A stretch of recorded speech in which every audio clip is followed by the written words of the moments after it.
luto-luto na yan siya. Yum, yum. Okay. Hello everyone, it's me again, the Amos family. And today I'm going to cook, guys. This is the fish that I use. And this is the tomato, onion, and the, what do you call this? This is the garlic. I love garlic, guys. So look at that, it's plenty, and the onion and the tomato. And this is the egg that I use for it also, because I'm going to cook the Sarciadong Isda. Since this is the fish that I have only here, so I just use this is, look at that, this is a tilapia, guys. So I just fry it and then I'm going to cook it. Yeah. So see you there when I'm cooking, guys. Okay. Okay nga. Okay, let's start cooking. And I'm using the olive oil, guys. Let's just put small. Yeah, very small. Yeah, olive oil.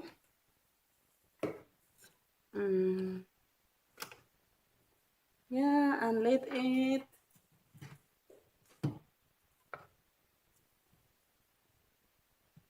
Kung mainit na siya, guys, pwede mo na ilagay yung this one, garlic.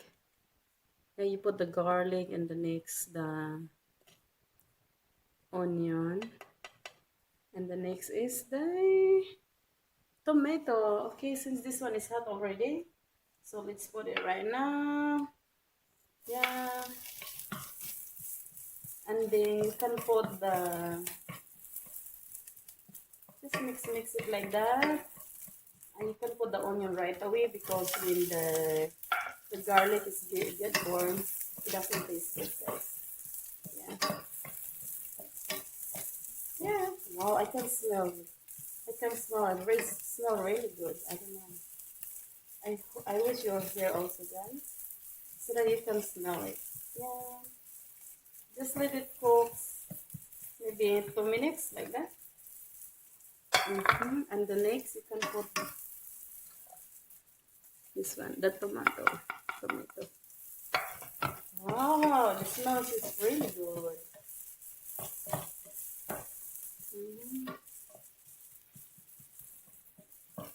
I don't like plenty of oil, guys, because it's not healthy, so I just put it very little. Yeah. And let's put the tomato right now, because the color has changed a little bit. Yeah, wow.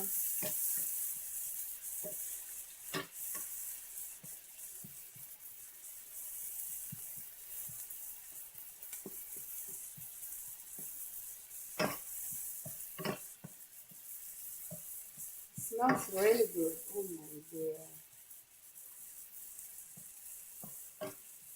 I'm hungry already. I smell it.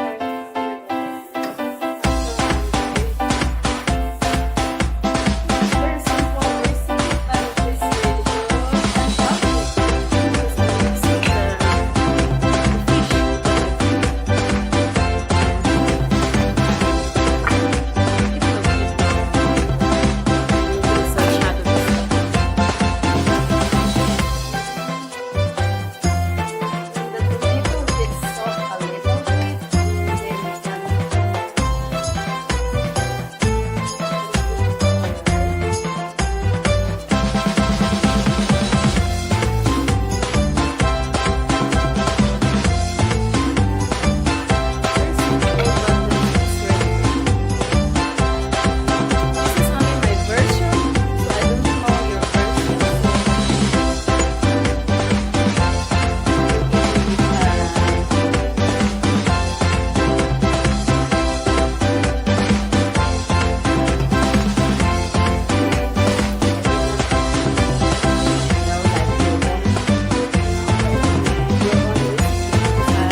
just kidding.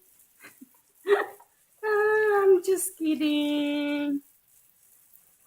And then what I did, I just put the fish right away so that the smell of from the onion and the tomato and the garlic pupunta dito sa isda, guys. Okay? Yan. Lagyan na natin yung fish. Uy, ang sarap nito. Yan. Lagyan natin yan. And then mix, halo-halo. Halo-halo talaga niya. Yan. Oh, sarap. Kapag, yung tao guys, iba-iba kapag magluluto. Yung iba naman, gagawa na sila ng yung tawag dito, yung sauce dyan. Pero ako, iano ko muna yan siya. Lulutuin ko mga ganun para talaga yung lasa niya ay pupunta sa isda. Tapos, lagyan ko ng kunting tubig at saka titimplahan na yan dyan. Yan. Let's put a little bit of water. Water, where are you?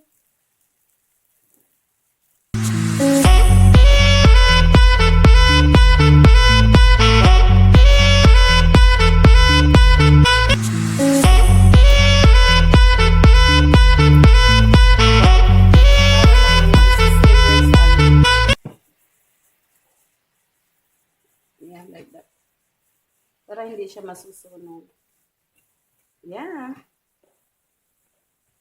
Ang sarap. Amoy pa lang, ulam na eh.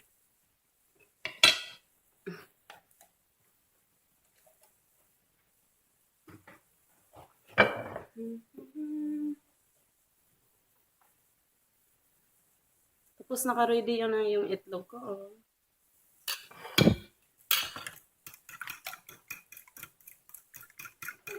Let it cook like 5 minutes. Yeah. 5 minutes. So that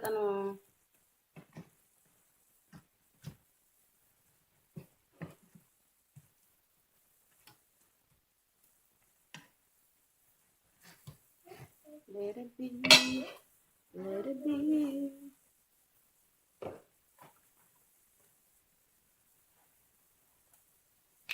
And then, lalagyan natin ng, since wala akong patis, gagamit ako ng, soy sauce. Kunti lang. Oh my God, that's a lot. Napabuhos ko ng marami. That's okay. Yan. Halo-halo lang siya, halo-halo. Gems like this also, and Esther. I should put more tomato, but it's okay. Yeah. It's okay.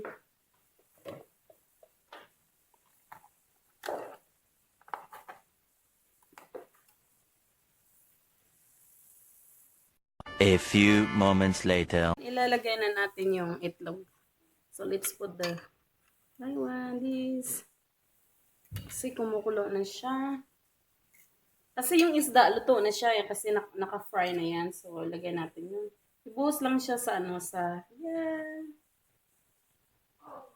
Yan, ang sarap nito. Grabe. Unlimited rice na naman ito. Yan. Yan. Hinaan natin yung apoy. Kasi masusunog siya.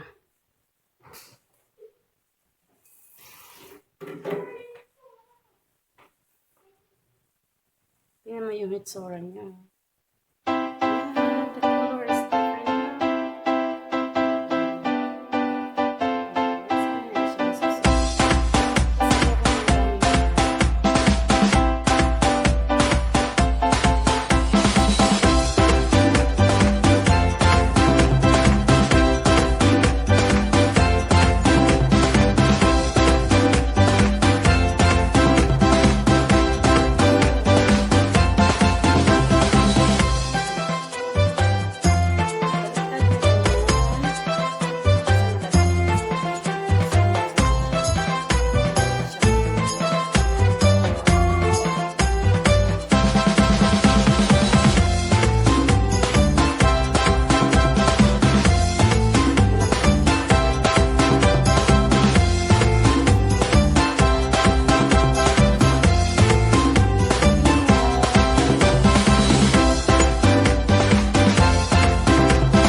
yan, sarap.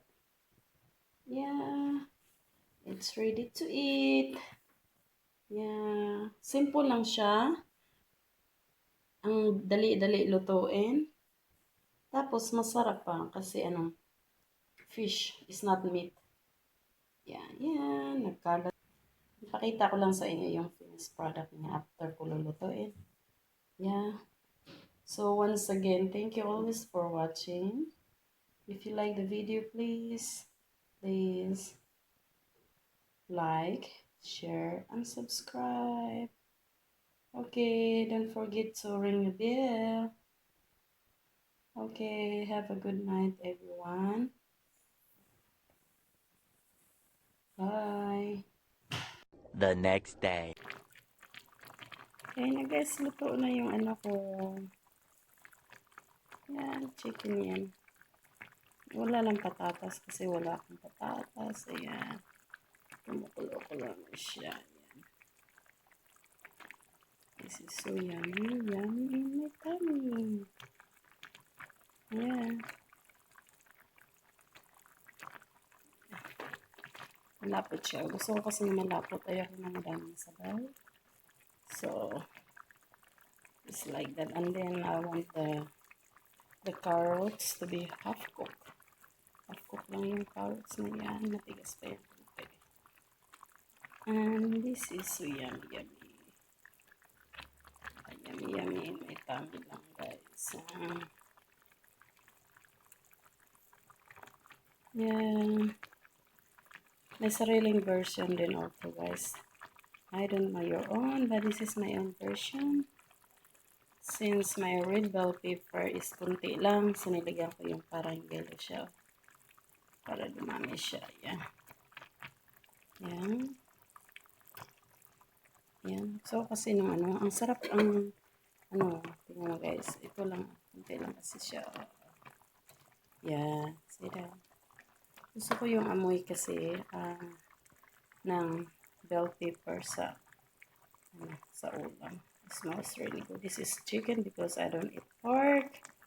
So, this is it. Pansit again. No. I'm just kidding, guys. I'm just kidding. Ito yung niluluto ko. Kung Filipino kayo, so you know how to cook this already. So, I forgot to do a video while I was cooking with it from the beginning. So, now let me just do a small video for this. And so that, what do you call this? See that? It's almost cooked. Yeah.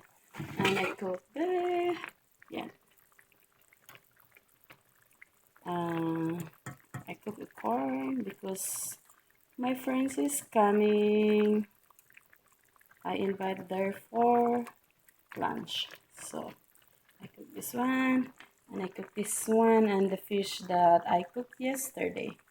Yeah, that's our food for today, guys. Yeah. It's just a simple recipe, but it is really good. At saka, kung matikman nyo yan, makakalimutan nyo yung pangalan nyo.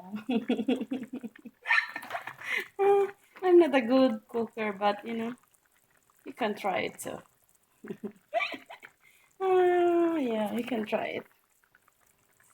Makakalimutan nyo yung name nyo. Pag makatikim kayo ng aking loto. Charot! Yeah, they are on the way already. So, I'm just waiting for them. Yeah. Okay, see you later on the mukbang. Yeah. Yeah. And my rice is still cooking there. Yeah. Yeah. Okay, guys. See you later.